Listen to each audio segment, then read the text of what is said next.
আমি সুকান্ত। আজ আমি তোমাদের রায়মার্টিন প্রশ্নবিচিত্রা থেকে সপ্তম শ্রেণীর ভূগোলের 2 নাম্বার মডেল সেটটি সলভ করে দেখাবো। Third unit test 2 number model set.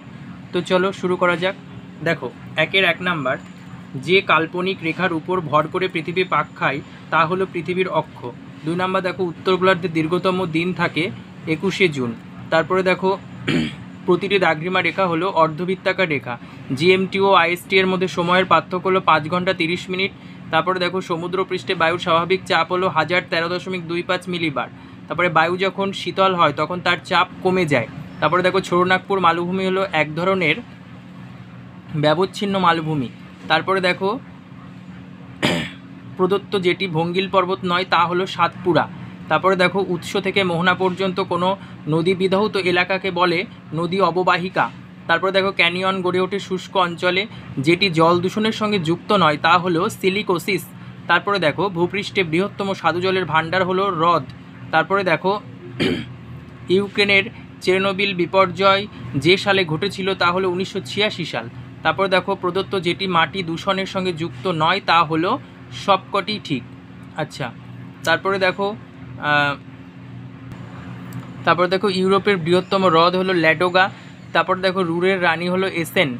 আচ্ছা, তারপরে শুদ্ধ অশুদ্ধ দ্রাঘিমা রেখাগুলি পরস্পর সমান্তরাল নয়। শুদ্ধ নিম্নচাপের বায়ু সাধারণত ভারী হয়। অশুদ্ধ স্তূপ পর্বত বহির্জাত প্রক্রিয়ায় গড়ে ওঠে। অশুদ্ধ। তারপরে দেখো জল দূষণের ফলে ফ্লুরোসিস রোগ হয়। শুদ্ধ লন্ডন অববাহিকার প্রধান নদী হলো রাইন। অশুদ্ধ। আচ্ছা, তারপরে দেখো 3 নাম্বার, পৃথিবীর অক্ষের প্রান্ত দুটি হলো মেরু। তারপরে দেখো 2 নাম্বার, দুটি দ্রাঘিমা রেখার মধ্যে দূরত্ব সবথেকে বেশি হয় নিরক্ষীয় অঞ্চলে। তারপরে দেখো শুষ্ক বায়ুর থেকে আর্দ্র বায়ু ড্যাশ হয়, এটা লিখবে ভারী হয়। আচ্ছা, তারপর দেখো 4 নাম্বার, ভূপৃষ্ঠের স্থলভাগের 30% নদীর কাজ দেখা যায়। 5 নাম্বার, প্লাস্টিক মাটি দূষণের অন্যতম প্রধান দূষক। আচ্ছা, তারপরে দেখো ড্যাশ হলো আমস্টারডাম হলো পোল্ডার ভূমির বৃহত্তম শহর। আচ্ছা, তারপরে দেখো 1 নাম্বার, বছরের কোন মাসে আমরা সূর্যের সবথেকে কাছে আসি? জানুয়ারি। তারপরে দেখো 2 নাম্বার, চীনের হোয়াংহো অববাহিকায় কোন সমভূমি গড়ে উঠেছে? লোয়ের সমভূমি। তারপরে দেখো আন্তর্জাতিক নদী কাকে বলে? দেখো আন্তর্জাতিক নদী কাকে বলে, এটা পেয়ে যাবে 142 পেজের 11 নাম্বার কোশ্চেন। তারপরে দেখো 4 নাম্বার, ইউরোপের কোন অংশে তুন্দ্রা জলবায়ু দেখা যায়? উত্তরাংশের নরওয়ে, সুইডেন। তারপরে দেখো 5 নাম্বার, অঞ্চলের প্রধান খনিজ সম্পদ কোনটি? কয়লা। দেখো এটা বলবে ভূ অভ্যন্তরীণ শক্তি। ভূ অভ্যন্তরে সৃষ্ট যে শক্তির দ্বারা ভূ আন্দোলনে অগ্নুৎপাত ভূমিকম্প সৃষ্টির পর নতুন ভূমিরূপ গঠিত হয় তাকে ভূ অভ্যন্তরীণ শক্তি বা অন্তর্জাত প্রক্রিয়া বলে। তারপরে দেখো এখানে আছে, দেখো অথবা গ্লোবাল পজিশনিং সিস্টেম বা জিপিএস বলতে কি বোঝো? দেখে নাও জিপিএস কি, এখান থেকে পড়বে। তারপরে দেখো সমচাপ রেখা কি, এখান থেকে পড়বে 74 পেজের 5 নাম্বার কোশ্চেন। দেখো সমচাপ রেখা এই পর্যন্ত পড়বে। তারপরে দেখো প্লাবনভূমি কাকে বলে? 139 পেজের 4 নাম্বার, দেখো প্লাবনভূমি কাকে বলে, এখান থেকে পড়বে। তারপরে দেখো অ্যাসিড বৃষ্টি কি, এটা পড়বে বিভিন্ন কলকারখানা থেকে নির্গত sulphur dioxide, nitrogen dioxide, carbon dioxide প্রভৃতি বৃষ্টির জলের সঙ্গে মিশে অ্যাসিডে পরিণত হয়ে যখন ভূপৃষ্ঠে পতিত হয় তখন তাকে অ্যাসিড বৃষ্টি বলে। তারপরে দেখো পোল্ডার ভূমি কি, 360 পেজে পেয়ে যাবে, ভূমিকাটা লিখবে, আগের সেটে করে দেওয়া আছে। তারপরে দেখো ইউরোপের সরলবর্গীয় বনভূমি দুটি বৈশিষ্ট্য লেখো, এখান থেকে পড়বে ইউরোপের সরলবর্গীয় অরণ্যের বৈশিষ্ট্য। তারপর দেখো জল দূষণ নিয়ন্ত্রণের 3টি পদ্ধতি, এখান থেকে পড়বে জল দূষণ নিয়ন্ত্রণ করার পদ্ধতিগুলো।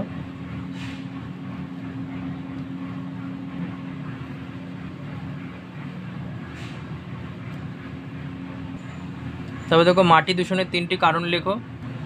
দেখো মাটি দূষণের কারণ: প্রাকৃতিক কারণ, অপ্রাকৃতিক কারণ, অগ্নুৎপাত থেকে দূষণ, নগরায়ন থেকে দূষণ। তারপর দেখো বজ্র পদার্থ থেকে দূষণ, রেচন পদার্থ থেকে দূষণ, যানবাহন থেকে দূষণ, কৃষিকাজ থেকে দূষণ, কারখানা থেকে দূষণ, তেজস্ক্রিয় পদার্থ থেকে দূষণ।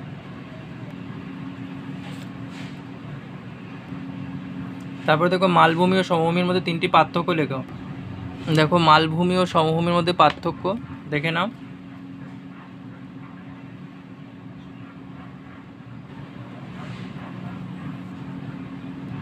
তারপর দেখো অক্ষরেখার 3টি বৈশিষ্ট্য লেখো। এখান থেকে বলবে অক্ষরেখার 3টি বৈশিষ্ট্য: পূর্ব পশ্চিমে বেষ্টন, আকৃতি, মান, সংখ্যা, প্রকৃতি, সমান্তরাল অবস্থান। তারপর দেখো নদী কিভাবে আমাদের জীবনকে প্রভাবিত করে। দেখো এটা পড়বে 127 পেজের 8 নাম্বার কোশ্চেন, নদী কিভাবে আমাদের জীবনকে প্রভাবিত করে। তারপর দেখো উচ্চতার সঙ্গে বায়ুচাপ কিভাবে পরিবর্তিত হয়। 73 পেজের 3 নাম্বার কোশ্চেন এটা, এখান থেকে পড়বে।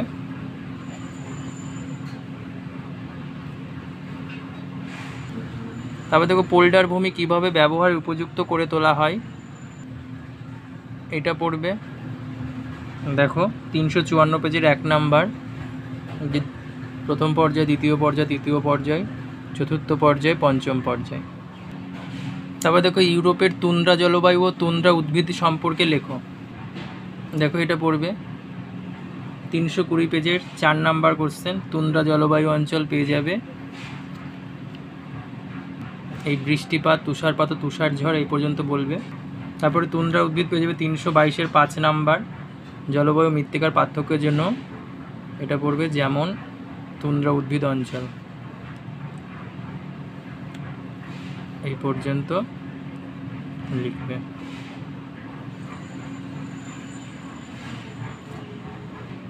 তাহলে দেখো 7-এর 1 নাম্বার, নদীর উচ্চগতিতে গড়ে ওঠা যে কোনো দুটি ভূমিরূপ চিত্রসহ ব্যাখ্যা করো। এই যে এইটা বলবে আয়ু ভি আকৃতির উপত্যকা, এই যে এখানে চিত্র দেওয়া আছে। তারপরে মন্থকূপ চিত্র দেওয়া আছে, তারপরে গিরিখাত বা ক্যানিয়ন, আচ্ছা তারপরে জলপ্রপাত দিতে পারো, এই যে পাশের চিত্র দেওয়া আছে। তারপর দেখো এগুলো এদিকেও দেওয়া আছে, আরও দিতে পারো। তারপর দেখো যে কোনো 2 প্রকার মালভূমি সম্পর্কে সংক্ষিপ্ত বিবরণ। দেখো এটা বলবে যে কোনো 2 প্রকার মালভূমি, পর্বত বেষ্টিত মালভূমি আছে, তারপরে দেখো লাভা মালভূমি আছে। এখান থেকে পড়ে নেবে। পেজ নাম্বার হচ্ছে 100 পেজ। তারপর দেখো মানুষের জীবনে পর্বতের প্রভাব, যে মানুষের জীবনে পর্বতের প্রভাব।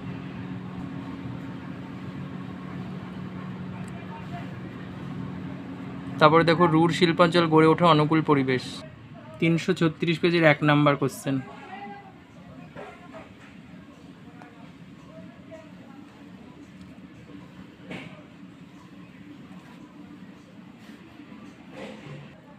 তারপরে দেখো লন্ডন অববাহিকার অর্থনৈতিক পরিবেশের বিবরণ দাও।